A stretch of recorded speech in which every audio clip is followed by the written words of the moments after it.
Okay? Now, this next gentleman coming up, all right, another funny young man. Please show some love for Mr. Scott Spinelli, everybody. Yeah!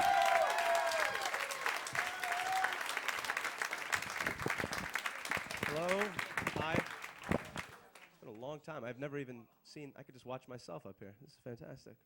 I've been having, I think I talked about this the last time I was here. I've been having some female problems lately.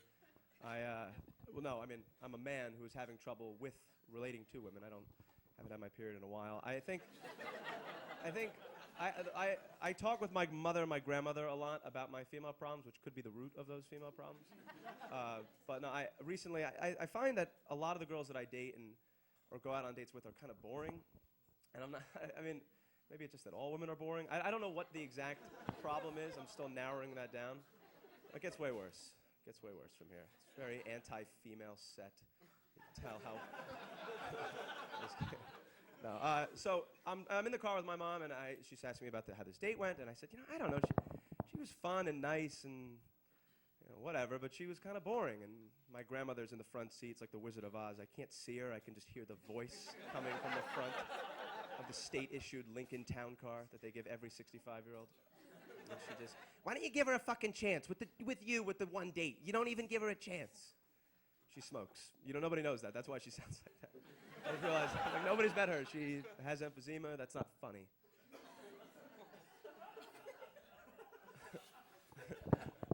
Anyway, so I was like, I don't know, Grandma. I gave her a chance. She's just boring. I'd rather hang out with my guy friends. And my mom's like, we knew it. We knew you were gay. I'm not gay. I like to have sex with women, and then I hang out with my male friends, who I sometimes have sex with. That is not, that's not gay. That's a good friend, is what that is. That's the way I look at it. No, I actually had a good weekend. Well, when I finish the story, you'll see that. Like, a good weekend for me still results in nothing. But I went out last weekend. This bar is not really my scene. This place in Hoboken where girls go and there's dancing and fun. It's not really my speed. I kind of like more like the Irish bar down the street where there's no music and suicide looks like a decent option for a lot of the people in the bar. That's more my role. So I go to this place and I had to get in the right mental mind frame to be at this place, And I'm drinking Bud Lights by myself, right? Honestly. And I get there, as I'm leaving, I remembered I don't have any gum. So I grabbed mint Oreos. Because I remember thinking to myself, they've got bits of real candy cane in them. So it's like brushing your teeth.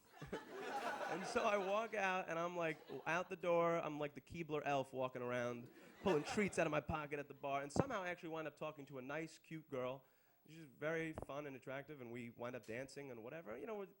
What happens when Bud Light and Cyndi Lauper get together. There's dancing and making out and all that stupid, sloppy shit. And we're having a good time, and then after about an hour of this, I decided I need a break, because I am tired of this. So we go towards the bathroom, and I decide, it's so long since I've successfully hit on a girl that I'm thinking practically, not in terms of putting myself inside of you. I'm thinking I have to go to the bathroom.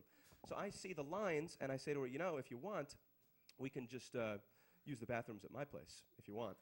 This was the line that I gave her. This is actually how I tried to get her to come back to my place. And the surprising thing wasn't that she said no, which she did, but that the reason she goes, I just met you, so I don't know. It would be weird if I just met you. Like, really? That's what you object to? My toilets? You were practically filleting me on the dance floor, but the fact that I have toilets, that you haven't seen before is a real problem. Because girls have weird issues like that, like safety issues in terms of safety in numbers, right? Like, I don't know. My whole thing with the safety in numbers thing is that I feel like unless the number is north of like 10, it's not really that big of a deal, right? Because this girl was about 5'3", maybe 115 pounds. I didn't weigh her, but around, let's say maybe 115 pounds, let's say. Her friends were around the same size. If I'm the kind of dude that's going to beat the shit out of a girl, which I am not, but if I was, I wouldn't like see her and her other little friends and be like, shit. I would. All right, I hope to see you in a dark alley somewhere by yourself later. You guys have a good night. Like, no, I would fuck her up. I work out 2 or 3 times a week on an elliptical. I'm an adult grown male. I would just beat you up. Speaking of violent crime, no, I was reading a book recently where one of the main female characters got raped. And no, I read a lot now, and my mom is like incredibly proud of the fact that I read. I mean, I'm doing all right. I have a job. I moved out. You know, I graduated from college. But the fact that I read about a book a month is like the most. My mom couldn't be more proud of that fact. So I'm discussing this rape book with my mom. It's not a rape book. A character got raped. Jesus. And so I'm discussing this with her, and I said, I just don't understand rape. I don't get it. She's like, good. That's good. And I was like, no.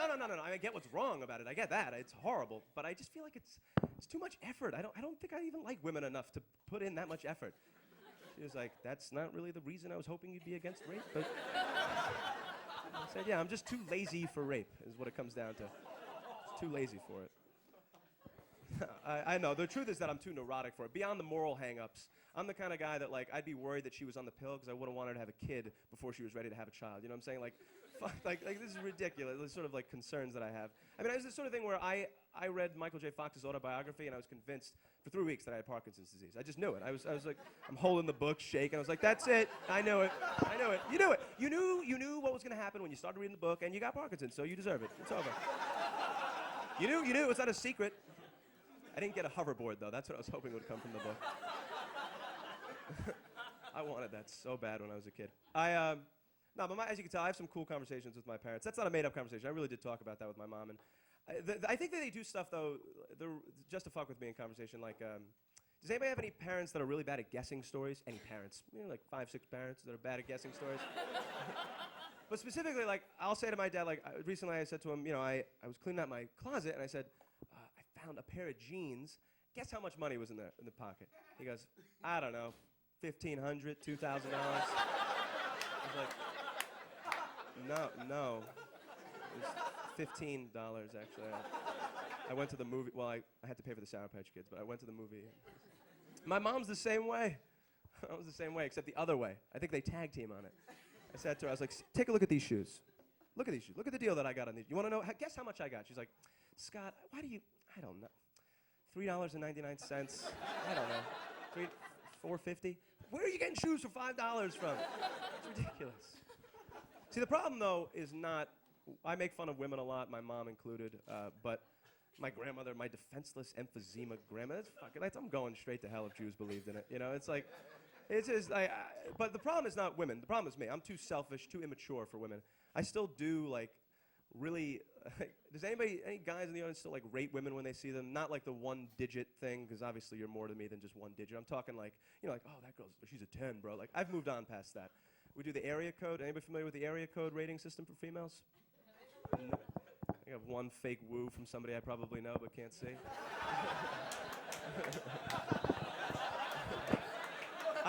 No, the area code system is a 3-digit system.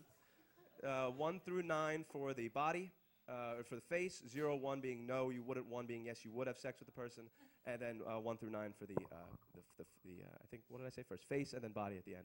So, obviously you want your own home area code. That would be nice. That's the desirable thing. Just to, not even to date a girl like that, just to say you met her. And my home area code is a 908, which is a little bit of an impossibility, is it not? I mean, like, you're not going to meet a girl that's, like, really hot, but you still won't have sex with, like, no matter what. And I think the only way it could happen is if, like, Scarlett Johansson had AIDS. That's the only way I thought, like, if she had, you're like, but then there'd be some guy, they'd be like, fuck it, man, if it's good enough for Ryan Reynolds, I'll give it a shot. Like, I'll try.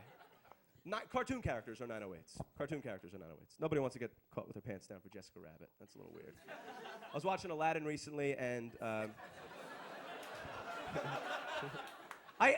I'm getting back to the hot cartoon characters, but did anybody ever notice how weird the Sultan is drawn? He sired a whole nation of people, and he's like this big, and everyone else is normal sized. It makes no sense. But I was having that, you ever have that conversation, which Disney character you think is the sexiest Disney character? Which one you most like to have sex with? That's the peak of mature adult conversation. I said to my buddy recently, I was fucking around with him, I was like, yeah, man, I don't know about you, no disrespect to any of the fine females that we've discussed, but Nala is my personal favorite from The Lion King. He's like, whoa, wait, you mean the older one that the Matthew Broderick version was fucking, or the Jonathan Taylor Thomas younger version? And I was like, of course, Matthew Broderick. And then I realized, wait a minute, whoa, is that his issue? Bestiality he's fine with, but underage statutory rape and bestiality is where he draws the line. Like, no good. Thank you very much, everybody. Have a good night.